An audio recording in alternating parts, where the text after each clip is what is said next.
by Candid Dusting Powder. Candid dusting powder redness, irritation, sweat rash और fungal infection जैसे 4 skin problems का एक expert solution. अब रहो अनस्टॉपेबल कैंडिड डस्टिंग पाउडर के साथ। कनाडा और भारत के रिश्ते पिछले 9 महीने से नाजुक मोड़ पर हैं। खालिस्तान का जिन जो बड़ी मुश्किल से बोतल में बंद हुआ था, अब फिर बाहर है। कनाडा से गाहे बगाहे भारत विरोधी प्रदर्शन की तस्वीरें भी आ जाती है। भारत कहता है जस्टिन ट्रूडो ने प्रश्रय दिया है। वहीं जस्टिन ट्रूडो जो इल्जाम लगाते हैं कि हरदीप सिंह निज्जर की हत्या के पीछे भारतीय एजेंसियां हो सकती है। दोनों देश एक दूसरे के डिप्लोमेटिक स्टाफ को चिन्हित कर रवाना कर चुके हैं। अभी ये जख्म भरे नहीं थे कि 22 जून को कनाडा की संसद ने खालिस्तानी आतंकी हरदीप सिंह निज्जर को श्रद्धांजलि दे दी। इसके अगले ही दिन 23 जून को कनाडा में भारतीय अधिकारियों ने कनिष्क आतंकी हमले की 39वीं बरसी मनाई। कनाडा में भारत के हाई कमिश्नर ने इसी हमले में मारे गए लोगों को श्रद्धांजलि दी। 39 साल पहले इस दिन खालिस्तानी आतंकियों ने कनाडा से भारत आ रहे हवाई जहाज में बम ब्लास्ट किया था। हमले का इकलौता दोषी इंद्रजीत सिंह रियात कनाडा में रहता है। उसे 2017 में पैरोल पर रिहा किया गया था। इंद्रजीत अकेला ऐसा संदिग्ध नहीं है जो कनाडा में रहता है। आरोप है कि खालिस्तान समर्थकों की एक बड़ी तादाद कनाडा में रहती है। यहाँ वो अपने मंसूबों को पूरा करने के लिए प्लानिंग करते हैं। पर क्या सिर्फ खालिस्तानी आतंकवादियों को यहाँ शरण मिलती है? जवाब है नहीं। बांग्लादेश के पहले राष्ट्रपति शेख मुजीबुर रहमान के कातिल नूर चौधरी का हाल पता कनाडा ही है। कनाडा में अलकायदा के आतंकी, श्रीलंका के आतंकी, यहूदियों का नरसंहार करने वाले वॉर क्रिमिनल्स, ये सब शरण लेते रहे हैं। तो आज के शो में हम जानेंगे कनाडा की धरती आखिर आतंकियों के लिए सेफ हेवन कैसे बनी, यहाँ अपराधियों को शरण देने का क्या इतिहास रहा है। साथ में जानेंगे भारत और कनाडा के रिश्ते कब सामान्य होंगे। नमस्ते, मेरा नाम सोनल है और आप देख रहे हैं ललन टॉप का अंतर्राष्ट्रीय खबरों का रोजाना का कार्यक्रम दुनियादारी, जहां आज चर्चा कनाडा की। सबसे पहले बेसिक क्लियर कर लेते हैं। कनाडा नॉर्थ अमेरिका में बसा देश है। हवाई रास्ते से भारत और कनाडा की दूरी लगभग 11,500 किलोमीटर है। कुल जनसंख्या लगभग 4 करोड़। इसमें से लगभग 18 लाख भारतीय मूल के हैं। कनाडा की राजधानी ओटावा है। ये तो रही बेसिक बातें। अब समझते हैं कि कनाडा आतंकियों और अपराधियों के लिए सेफ हेवन कैसे बना। 5 उदाहरणों से समझते हैं। कारण नंबर 1, नाजी जर्मनों को शरण। दूसरे विश्व युद्ध में यूक्रेन के लगभग 45 लाख लोग स्टालिन की रेड आर्मी में शामिल हुए, जबकि 2.5 लाख के करीब लोगों ने नाजी जर्मनी का साथ देना चुना। इनमें से कई लोग यहूदियों के सामूहिक नरसंहार में भी शामिल हुए। 1945 में लड़ाई खत्म हुई। नाजियों ने हथियार डाल दिए। सारी दुनिया को इनके कृत्यों के बारे में पता चल गया। नाजियों ने जर्मन मूल के अलावा यूक्रेनियों की भी बड़ी तादाद थी। युद्ध हारने के बाद उन्हें किसी जमीन की तलाश थी, क्योंकि यूक्रेन में स्टालिन उन्हें वापस बसने नहीं देते। इसलिए उन्होंने इसके लिए कनाडा की धरती चुनी और वहां पलायन किया। लेकिन इसमें सिर्फ यूक्रेन के नाजी शामिल नहीं थे। जर्मन मूल के भी बहुत से नागरिकों ने कनाडा में शरण ली। इसमें अमेरिका ने उनकी मदद की। कैसे? दरअसल दूसरे विश्व युद्ध के बाद पूरी दुनिया नाजियों पर युद्ध अपराध का केस चलाना चाहती थी। इसके लिए न्यूरेमबर्ग ट्राइब्यूनल का गठन भी हुआ, पर जर्मनी की ओर से लड़ने वाले कई नाजी ऐसा हुनर रखते थे जिसकी अमेरिका की वॉर मशीन को जरूरत थी। अमेरिका ने इन नाजियों को अपने यहाँ शरण दी।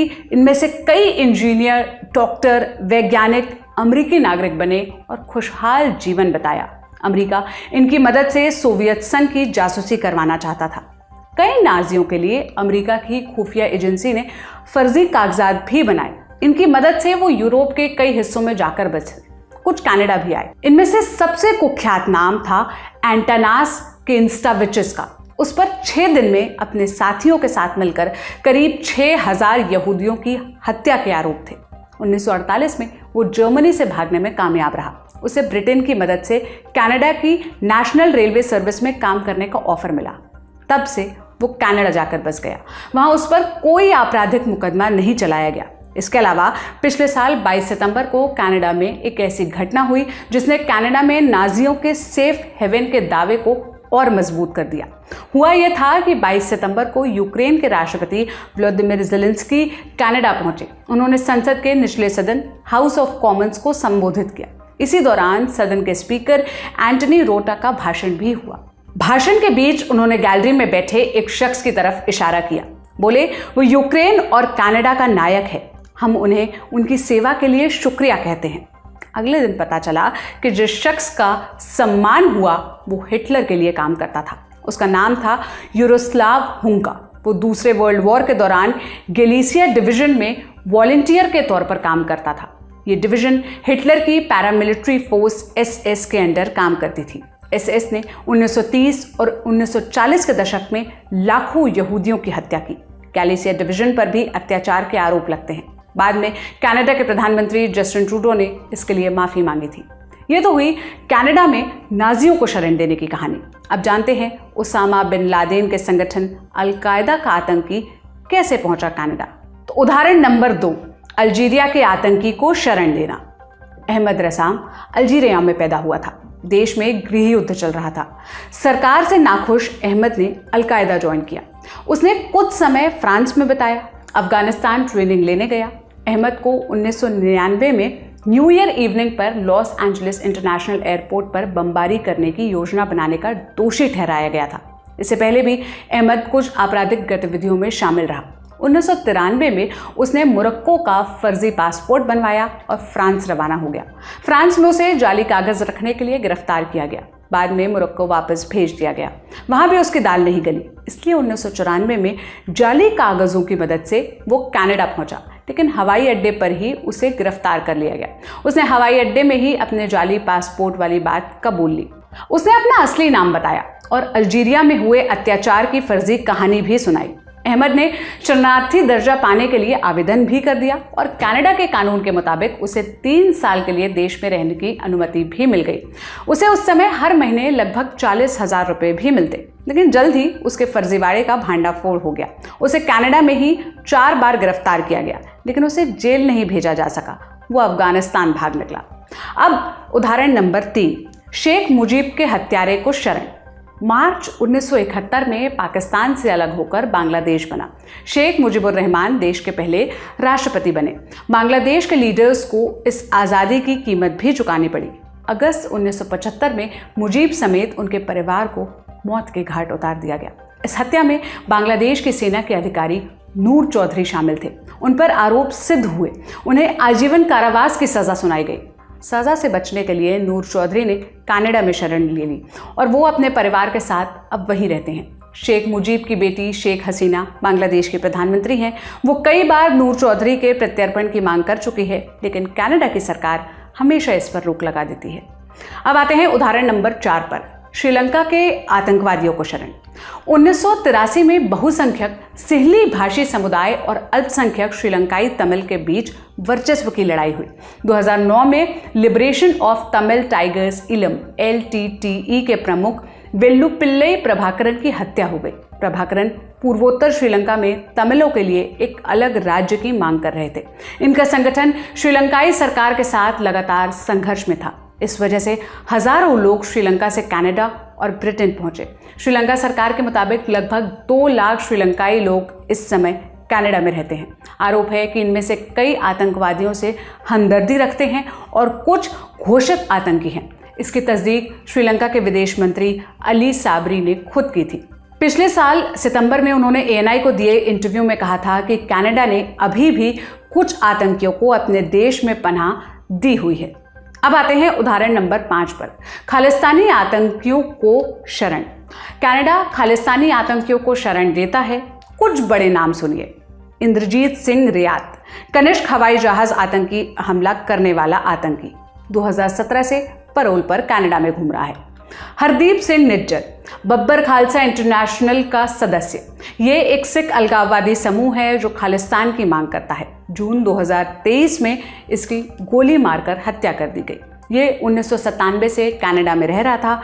भगत सिंह बरार, सत्येंद्र पाल गिल, लंबी लिस्ट है। भारत सरकार ने बब्बर खालसा, खालिस्तान लिबरेशन फोर्स जैसे संगठनों को आतंकी संगठन घोषित किया हुआ है। इसके कई मेंबर्स कनाडा में रहते हैं, फिर भी उन पर कोई एक्शन नहीं होता। ये तो थे 5 उदाहरण जिनसे समझ आता है कि कनाडा अपराधियों और आतंकियों के लिए सेफ हेवन है। अब समझते हैं कि आखिर ऐसा क्यों है। इसकी सबसे बड़ी वजह है वहां का लचीला कानून। आप पहले उसे समझिए। अगर आप अवैध रूप से एंट्री करते समय पकड़े जाते हैं तो आप शरणार्थी का स्टेटस लेकर रह सकते हैं। आपको बस बताना होगा कि किस तरह आपको आपके देश में खतरा है। उसके बाद आपको 30 दिन के भीतर आपके दावों के लिए सबूत देने होंगे, और सबूत न भी दे पाए तो आपको देश से निकाला नहीं जाएगा, वार्निंग दी जाएगी। जानकार कहते हैं कि अमूमन ये प्रक्रिया साल 1.5 साल चलती है। हर साल कनाडा में लगभग 30,000 शरणार्थी आते हैं।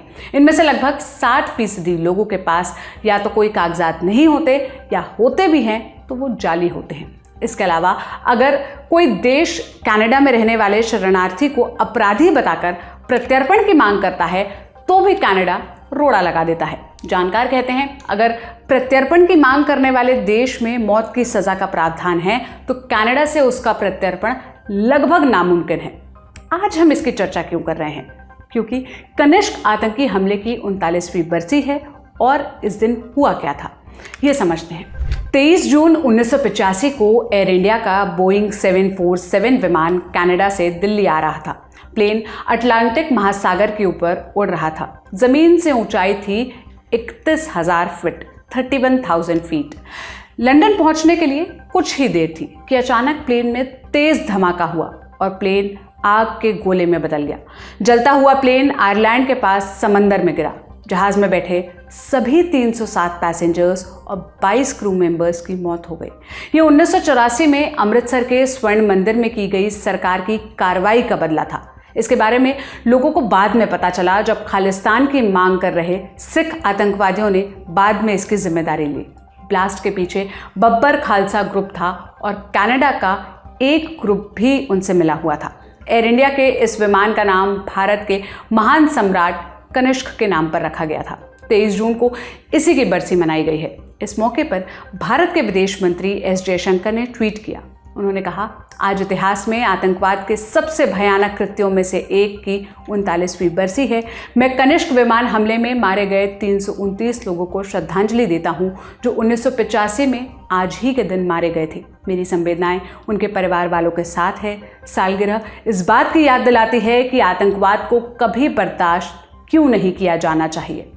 23 जून को ही कनाडा में भारत के हाई कमिश्नर संजय वर्मा ने कहा कि दुनिया में किसी भी सरकार को अपने राजनीतिक लाभ के लिए आतंकवाद के खतरे को नज़रअंदाज नहीं करना चाहिए। आम लोगों की जान राजनीतिक हितों से कई ज़्यादा महत्वपूर्ण है। सभी आतंकवादी गतिविधियों पर कानूनी कार्रवाई की जानी चाहिए। ये तो थे हालिया बयान। अब चलते हैं एक्सपर्ट कॉर्नर की तरफ। मामले को विस्तार से समझने के लिए हमने संपर्क किया नेशनल सिक्योरिटी काउंसिल सेक्रेटेरिएट के पूर्व डायरेक्टर और ऑथर तारा काथा से। हमने उनसे पूछा, कनाडा आतंकियों के लिए सेफ हेवन कैसे बना? 1 से एक तो वो कनिष्का का बॉम्बिंग हुआ था। आप तो जैसे आपने कहा था कि एक तरह की ये जो खालिस्तान जो कहते, खालिस्तान तो कोई जगह है ही नहीं, तो हम के वर्ड करते हैं, वो पाकिस्तान से शुरू हुआ था। तो उसके वजह से पंजाब में भी मिलिटेंसी हुए थे और वो ब्लू स्टार का प्रॉब्लम था। आपको याद है कि इंदिरा गांधी ने ट्रूप्स भेजा था, ब्लू सिख भिंद्रन वाले इंसिडेंट। और ये गोल्डन टेम्पल उनको सबसे मशहूर जगह, सबसे इंपॉर्टेंट जगह, तो उसके वजह से काफी लोग अगेंस्ट हो गए। और कनिष्का बॉम्बिंग के बाद भी इन्होंने किसी को अरेस्ट नहीं किया, मतलब ट्रायल हुआ, 15-20 साल चलता रहा। उनका ही जो एक रिटायर्ड सुप्रीम कोर्ट जज था, उन्होंने इन्वेस्टिगेशन किया था इसके ऊपर।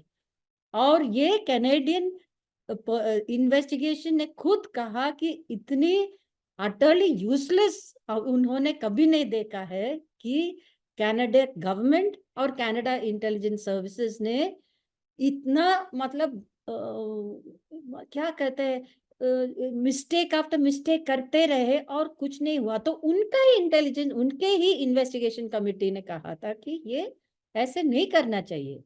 और एक और चीज है, उनके इंटेलिजेंस एजेंसी ने जो टेप्स था जिसमें सस्पेक्ट्स का रिकॉर्डिंग था, उसको पूरा इरेज कर दिया।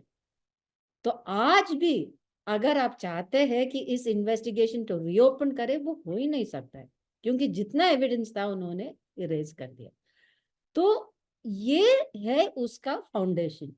इस आरोप में कितना दम है कि कनाडा सरकार खालिस्तान के मुद्दे को हल्के में लेती है? इनफैक्ट यूके एंड ऑस्ट्रेलिया उन्होंने वो एक्शन लेते हैं, लेकिन अगर किसी भी ग्रुप कुछ किया तो वो अपना पुलिस के अपने लॉज के तरफ वो तो एक्शन तो लेगा ही, उनके जो परपिट्रेटर्स अभी खालिस्तान हो या और कोई हो।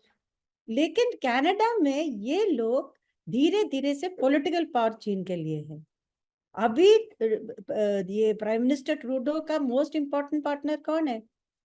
वो तो उनका ही एक उनके कम्युनिटी का ही लोग है जो इनको बैकिंग दे रहे। ये जो उनके बिना ये प्राइम मिनिस्टर नहीं रहेगा, ये तीसरे बार आए और नहीं आएगा। अभी उनका एक पोल किया था अंदर कनाडा में कि कितने लोग इनको सपोर्ट कर रहे, और कहता है प्राइम मिनिस्टर ट्रूडो और उनके पार्टनर जो है सबसे 50 साल से सबसे लो पोलिंग है अभी। मतलब सिर्फ खालिस्तान की वजह से नहीं, क्योंकि अगर अलग सिचुएशन है, जैसे इन्फ्लेशन है, बहुत ही सीरियस इश्यू है कनाडा में, लेकिन ये जो ट्रूडो और ये जो पॉलिटिकल इनका अलायंस बना है, ये और कोई खास मतलब इनिशिएटिव नहीं ले पा रहा है। और लास्ट में जब ये आपको याद है कि उन्होंने एक फ्लोट रखा था G20 के टाइम में, एक फ्लोट रखा था और दिखाया इंदिरा गांधी के एक स्टैचू लगा के, उसको कोई मतलब एक गनमैन उसको मार रहा है। कोई भी कंट्री ऐसे कर सकता है? तो ये मैं तो समझ भी नहीं सकती हूँ कि ये प्राइम मिनिस्टर ऐसे क्यों कर रहा है। एक ही रीजन है, उनको कैसे भी पॉलिटिकली रेलेवेंट रहना है। जब से भारत पर निज्जर की हत्या का आरोप लगा है, तब से लेकर अब तक दोनों देशों के रिश्ते क्यों नहीं सुधर पाए? सो कॉल्ड खालिस्तान लोग का जो एक्टिविटीज है को काफी साल से चल रहा है। हमने कम से कम आई थिंक 9 बार हमने नोट भेजा है, हमने उनसे बोला है कि प्लीज इसको कुछ कंट्रोल कीजिए। हमने उनको रिकॉर्ड्स दिए हैं कि ये इनका, हमारा NIA ने पूरा पब्लिक में उनके FIR है कि ये इन्होंने इस वाले टेररिस्ट इंसिडेंट में इनका ये इन्वॉल्वमेंट है। जैसे आई थिंक पिछले साल 2017 से हमारा केसेस चल रहा है। ये निज्जर और भी लोग हैं जो यहाँ पर ट्राई कर रहे हैं, पैसे देते हैं। तो ये सब बताने के बाद इन्होंने एक भी उंगली नहीं उठाया, तो गुस्सा तो आएगा ना लोगों को। चलो फिर भी हमने कहा ठीक है, चलो जैसे भी है। बट ये जो प्राइम मिनिस्टर ट्रूडो ने किया, जैसे पब्लिक में बोल दिया कि भाई पार्लियामेंट में खड़े होके बोल दिया, ये किस तरह की ये एक्टिविटी कोई भी कंट्री का प्राइम मिनिस्टर ऐसे नहीं करते हैं। कुछ प्रॉब्लम है तो चुपचाप से बोल देते हैं कि देखिए ऐसी बात है। ये नहीं कि जाके पार्लियामेंट में जाके खड़े होके ऐसे बोल दिया। ऐसे एक्शन से हम लोग कुछ नहीं कर सकते। हम क्या कर सकते हैं? मतलब कुछ नहीं कर सकते, मतलब हम रिलेशंस ठीक करने के लिए करना तो कुछ बहुत कुछ है, हम कर सकते हैं। लेकिन हम चाहते हैं कि सबके साथ थोड़ा ठीक से चले। ऐसे कनाडा हमारा कोई खास एनिमी तो नहीं है। हम चाहते हैं कि काफी इंडियंस भी है उधर, हम चाहते हैं कि रिलेशंस अच्छा रखना चाहिए। लेकिन एक अभी लाइक आई सेड अर्लियर, इनको एक कॉर्नर में डाला है अपने आप को। अभी उसको सोचना चाहिए उस कॉर्नर से वो कैसे निकले, और एक ही तरीका है निकलने का। आपने जो खालिस्तान जो लोग हैं, जो क्रिमिनल्स है, जिसके अगेंस्ट केस है, उनको कम से कम शुरू करो एक इन्वेस्टिगेशन। एक आदमी को कम से कम आप शुरू करो, तब आप अपने आप को वो कॉर्नर से निकाल के हम लोगों से बात कर सकते हैं। ये था हमारा बड़ी खबर सेगमेंट। अब सुर्खियों की बारी। पहली सुर्खी रूस से है। रूस के दागिस्तान प्रांत में बड़े आतंकी हमले की खबर आ रही है। दागिस्तान रूस के दक्षिण पश्चिम में बसा है। इसकी सीमा जॉर्जिया और अजरबैजान से मिलती है। आतंकवादियों ने 2 शहरों में चर्च, यहूदी मंदिर और पुलिस थाने को निशाना बनाया। स्थानीय अधिकारियों के मुताबिक हमले में 15 से अधिक पुलिस वालों और 1 पादरी की हत्या कर दी गई। कई आम लोगों को भी इसमें नुकसान हुआ है, वो भी इसमें हताहत हुए हैं। उनकी संख्या का पता अभी नहीं चला है। पुलिस ने मुठभेड़ में 6 हमलावरों को भी मार गिराया है। अब सवाल यह है कि आखिर ये हमला किया किसने? सरकारी न्यूज एजेंसी तास के रिपोर्ट के मुताबिक सेगोकालिंस्की डिस्ट्रिक्ट के मुखिया मगमद ओमराव को हिरासत में लिया गया है। ओमराव पुलिस डिपार्टमेंट में काम करते हैं और शक है कि हमले में उनके 2 बेटे शामिल थे।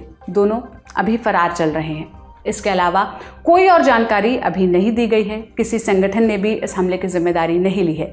रूस की इन्वेस्टिगेटिव कमेटी घटना की जांच कर रही है। आप समझते हैं कि जिस इलाके का जिक्र हुआ, दागिस्तान, वो आखिर क्यों अहम है। दागिस्तान की पश्चिमी सीमा चेचन्या से लगी है। चेचन्या में लंबे समय तक इस्लामी अलगाववाद की समस्या थी। वहाँ रूसी फौज को 2 लड़ाइयाँ लड़नी पड़ी। पहली 1994 से 1996 और दूसरी सन 2000 से 2009 तक। अभी चेचन्या में रमजान कदीरोव का शासन है। उन्हें रूस के राष्ट्रपति व्लादिमीर पुतिन के सबसे वफादार सिपाह सलारों में गिना जाता है। चेचन्या की तरह दागिस्तान में भी मुस्लिम बहुमत है। वहाँ भी इस्लामी अलगाववाद का खतरा है। दागिस्तान से हज़ारों लोग इस्लामिक स्टेट IS के लिए लड़ने जा चुके हैं। उससे पहले कॉकेशियन अमीरात और अंडर इस्लामिक गुट आतंक फैला रहे थे। बाद में उन्होंने IS से हाथ मिला लिया। रूस के सुप्रीम कोर्ट ने दोनों को आतंकी संगठन घोषित किया हुआ है। इस्लामी जिहाद के खिलाफ रूसी सेना ने भी अभियान चलाया, मगर जड़ से खत्म करने में वो सफल नहीं हुए। इस बीच 22 मार्च 2024 की तारीख आई। आतंकियों ने मॉस्को में क्रॉक सिटी हॉल पर हमला किया। उस वक्त लोग एक म्यूजिक प्रोग्राम देखने को इकट्ठा हुए थे। उस हमले में 130 से अधिक लोग मारे गए। रूस ने बिना सबूत यूक्रेन पर आरोप लगा दिया। हालांकि 31 मार्च 2024 को रूस की सुरक्षा एजेंसी FSB ने दागिस्तान में छापेमारी की और क्रॉक सिटी हॉल के अटैकर्स की मदद के आरोप में 4 संदिग्धों को गिरफ्तार किया। FSB ने टेररिस्ट सेल को ध्वस्त करने का भी दावा किया। अब दूसरी सुर्खी की तरफ बढ़ते हैं। दूसरी सुर्खी SCO समिट से जुड़ी है। कजाकिस्तान की राजधानी अस्ताना में 3 जुलाई से शंघाई कोऑपरेशन ऑर्गेनाइजेशन यानी SCO के लीडर्स की समिट शुरू हो रही है। इसमें रूस के राष्ट्रपति व्लादिमीर पुतिन, चीन के राष्ट्रपति शी जिनपिंग और पाकिस्तान के प्रधानमंत्री शहबाज शरीफ जैसे नेता जा रहे हैं। जाना तो भारत के प्रधानमंत्री नरेंद्र मोदी को भी था। वहां वो पुतिन और जिनपिंग से मिल सकते थे, मगर अब इसमें व्यवधान आता दिख रहा है। मीडिया रिपोर्ट्स के मुताबिक PM मोदी SCO समिट को स्किप कर सकते हैं। उनकी जगह विदेश मंत्री डॉक्टर S जयशंकर भारत का प्रतिनिधित्व करेंगे। इसके बारे में SCO को बता दिया गया है। हालांकि अभी इस बात की आधिकारिक घोषणा नहीं हुई है। 2023 में भारत ने SCO की वर्चुअल मेज़बानी की थी। वहां PM मोदी ने शहबाज शरीफ के सामने आतंकवाद को लेकर पाकिस्तान को जमकर सुनाया। बिना पाकिस्तान का नाम लिए कहा कि कुछ देश क्रॉस बॉर्डर टेररिज्म को अपनी नीतियों के उपकरण के रूप में इस्तेमाल करते हैं, आतंकवाद को पनाह देते हैं। अब ये समझते हैं कि इस SCO की कहानी क्या है। SCO की स्थापना चीन और रूस ने 2001 में की थी। इसमें 9 देशों को फुल टाइम मेंबरशिप मिली। कौन से हैं ये 9 देश? ये 9 देश हैं रूस, चीन, Bharat, Iran, Kazakhstan, Kyrgyzstan, Pakistan, Tajikistan और उज़्बेकिस्तान। SCO का शुरुआती मकसद आतंकवाद, चरमपंथ और अलगाववाद जैसी समस्याओं से मिलकर लड़ना था। बाद में अर्थव्यवस्था और रक्षा जैसे मसलों पर भी सहयोग की बात होने लगी। अब आज की तीसरी और अंतिम सुर्खी ये ब्रिटेन से है। ब्रिटेन में चुनावी सट्टा कांड ऋषि सुनक के गले का फांस बन गया है। उनके करीबी लोगों पर चुनाव की तारीख को लेकर सट्टा खेलने का आरोप लगा है। उनके खिलाफ जांच चल रही है। ये सट्टा कांड आखिर है क्या? ब्रिटेन में संसद के निचले सदन का नाम हाउस ऑफ कॉमन्स है। उसमें बहुमत दल या गठबंधन का नेता प्रधानमंत्री बनता है। मौजूदा हाउस ऑफ कॉमन्स का कार्यकाल जनवरी 2025 में खत्म होने वाला था। नए सदन के नेताओं के चुनाव के लिए दिसंबर 2024 का वोटिंग का डेडलाइन इसको तय की गई थी। ये टारगेट रखा गया था।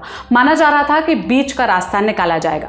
अक्टूबर या नवंबर में वोटिंग कराई जाएगी, मगर 23 मई को सुनक ने ऐलान किया कि चुनाव 4 जुलाई को होगा। ये अधिकतर लोगों के लिए सरप्राइजिंग था, मगर कुछ लोग इससे परे निकले।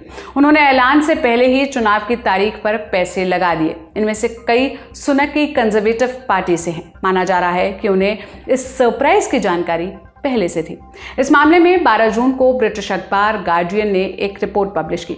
दावा किया कि सुनक के ऐलान से 3 दिन पहले क्रेग विलियम्स ने 100 पौंड का सट्टा लगाया। भारतीय रुपयों में इसकी कीमत लगभग 10,500 है। क्रेग सुनक के करीबी लोगों में से है। वो संसद के अंदर सुनक के प्राइवेट सेक्रेटरी थे। इस बार के चुनाव में 2 सीटों से वो चुनाव लड़ रहे हैं। क्रेग ने जुलाई में चुनाव के नाम पर सट्टा खेला था। जीतने पर उनको 500 पौंड मिलने वाले थे, जो कि वो जीते भी। 13 जून को क्रेग विलियम्स ने सट्टेबाजी के लिए माफ़ी मांगी, मगर ये बताने से मना कर दिया कि उन्हें अंदर की सूचना थी या नहीं। उनके खिलाफ गैम्बलिंग कमीशन जांच कर रही है। क्रेग विलियम्स के अलावा 4 और लोग जांच के दायरे में हैं। कौन है ये 4 लोग? लारा सैंडर्स, उन्होंने 2015 तक कंजर्वेटिव पार्टी के लिए काम किया। उनके पति टोनी लॉ कंजर्वेटिव पार्टी के कैंपेन डायरेक्टर हैं। सैंडर्स ने कब और कितना पैसा लगाया, इसकी जानकारी बाहर नहीं आई है। अगला नाम है टोनी ली का। ये भी कंजर्वेटिव पार्टी के कैंपेन डायरेक्टर हैं। वो फिलहाल छुट्टी पर चल रहे हैं। अगला नाम है निक मेसन का। ये कंजर्वेटिव पार्टी के चीफ डेटा ऑफिसर हैं। वो भी गैम्बलिंग कमीशन के रेडार पर हैं। उनको भी छुट्टी पर भेजा गया है। संडे टाइम्स की रिपोर्ट के मुताबिक मेसन ने चुनाव की घोषणा से कई दिन पहले 1 दर्जन से ज़्यादा सट्टे लगाए थे। और 5वां शख्स लंदन पुलिस का एक सीनियर ऑफिसर है। संबंधित अधिकारी को 17 जून को गिरफ्तार कर लिया गया। उसको पद से भी बर्खास्त कर दिया गया। ब्रिटेन में सट्टेबाजी को लेकर नियम कानून आखिर क्या है, आइए ये समझते हैं। ब्रिटेन में सट्टेबाजी अवैध नहीं है, मगर उसमें चीटिंग या किसी को चीटिंग करने में मदद करना गैरकानूनी है। इस अपराध में अधिकतम 2 बरस तक की जेल हो सकती है। अवैध सट्टेबाजी पर निगरानी रखने के लिए गैम्बलिंग कमीशन है और ये किसी भी तरह की बेटिंग की जांच कर सकता है, मुकदमा भी चला सकता है, मगर उसने अभी तक यदा कदा ही ऐसा किया है। इलेक्शन बेटिंग स्कैंडल की तुलना 2022 के पाटागेट से की जा रही है। पाटागेट क्या था? कोरोना के टाइम जब पूरा ब्रिटेन प्रतिबंधों के दायरे में जी रहा था, उस वक्त तत्कालीन प्रधानमंत्री बोरिस जॉनसन के घर और दफ्तर में पार्टियां होती थी। जॉनसन और उनके स्टाफ सोशल डिस्टेंसिंग और दूसरे नियमों का पालन नहीं कर रहे थे। जैसे जैसे मामला आगे बढ़ा, कंजर्वेटिव पार्टी के अंदर विरोध होने लगा और आखिरकार जॉनसन को कुर्सी छोड़नी पड़ी। पार्टीजन के बारे में हमने दुनियादारी में विस्तार से बात की है। एपिसोड का लिंक आपको डिस्क्रिप्शन में मिल जाएगा, आप वो देख सकते हैं। और जॉनसन के इस्तीफे के बाद कंजर्वेटिव पार्टी के अंदर इंटरनल इलेक्शन कराए गए। उसमें लिज ट्रस प्रधानमंत्री बनी, मगर 2 महीने बाद उनको भी इस्तीफा देना पड़ा। उसके बाद ऋषि सुनक आए। तमाम कोशिशों के बावजूद वो पार्टी और सरकार की छवि सुधारने में नाकाम रहे। प्री इलेक्शन पोल्स में उनकी पार्टी बुरी तरह हारती दिख रही है। कहा जा रहा है कि सुनक अपनी सीट भी नहीं बचा पाएंगे। ऐसे में अब इस सट्टाकांड ने उनकी बची खुची कमर भी तोड़ दी है। पार्टी के अंदर और बाहर से सख्त कार्रवाई की मांग उठ रही है। इसलिए सुनक के लिए चुनाव प्रचार पर फोकस करना मुश्किल हो रहा है। उन्हें पार्टी को चुनावी हार से पहले नैतिक हार से बचाना है। ब्रिटेन के चुनाव पर हमारी नज़र बनी हुई है। इससे जुड़े अपडेट्स आपको लल्लन टॉप पर लगातार मिलते रहेंगे। आज का दुनियादारी यहीं पर समाप्त होता है। कल फिर मुलाकात होगी, इसी उम्मीद के साथ विदा लेती हूँ। शुक्रिया, शुभ रात्रि।